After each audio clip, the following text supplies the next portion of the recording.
what's killing the pathogen, and then ends up repairing all the damage that this inflammation created and removing a lot of the inflammation out of the area and also concentrating the white blood cells.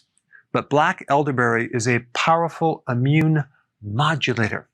So it helps to regulate if the immune system is overreacting, if there's too much inflammation. It can bring it down to a normal cycle. It also will help decrease the duration of the infection and the intensity of the infection. And if you can take it in the very beginning, you can actually maybe even stop the whole cycle from occurring. Now, there's some other things that I would highly recommend taking as well. Vitamin C, I would recommend a natural food vitamin C. About 500 milligrams would be good. Zinc, at least 50 milligrams of zinc, which will help you a lot. And vitamin D, minimally 10,000 IUs. Oh, and one last little point about this itchy, scratchy throat. If you haven't seen my video on the acupressure technique for a sore throat, it'll blow you away.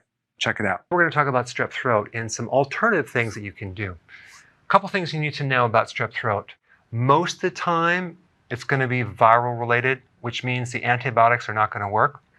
Only 20% of the time, it's bacterial.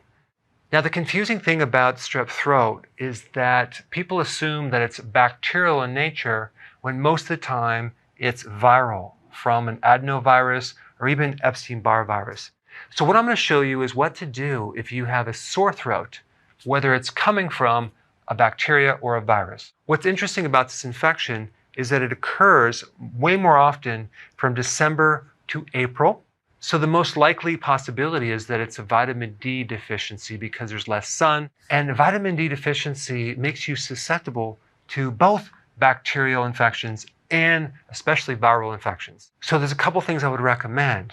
During these months, especially if you get these repeated infections year after year or your kids get it, have them or yourself start taking vitamin D on a regular basis during these months right here. The other thing to do, especially if it's a virus, which is the majority of the time, is vitamin C in higher amounts. Make sure the vitamin C you're taking is non-GMO because a lot of times they make it from corn, okay? And corn is GMO.